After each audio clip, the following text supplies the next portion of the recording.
Inflation இன்ஃப்ளேஷன்ங்கிறத பணவீக்கம்னு சொல்லுவாங்க. அதாவது இன்னைக்கு நான் உங்ககிட்ட ஒரு 100 ரூபாய் கொடுத்து ஒரு பொருள் வாங்க சொல்றேன் அப்படின்னாக்கா, அதே பொருளை அடுத்த வருஷம் அதே 100 ரூபாயை வச்சு வாங்க முடியாது. ஏன்னா அதோட விலையானது ஏறி இருக்கும். இதுதான் சிம்பிளா இன்ஃப்ளேஷன் சொல்லுவாங்க. ஸோ நம்மளுடைய பணம் வருஷம் வருஷம் நம்ம இந்தியாவில் 7% வரைக்கும் இன்ஃப்ளேஷன் ஆகுது, அதாவது பணவீக்கம் அடையுது.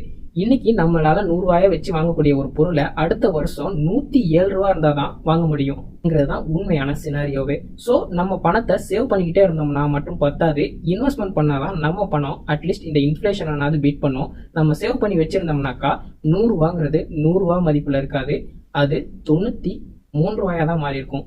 நம்ம இன்வெஸ்ட்மெண்ட் பண்றது மூலமா மட்டும்தான் நம்ம அதை 100 ரூபாயானாவது வச்சுக்க முடியும். இல்ல நல்ல இன்ட்ரெஸ்ட்ல ஒரு நல்ல இன்வெஸ்ட்மெண்ட் மூலமா அந்த பணத்தை க்ரோ பண்ணியிருந்தோம்னாக்கா நம்ம 100 ரூபாயை 112 ரூபாயா கூட நம்மளால உருவாக்க முடியும்.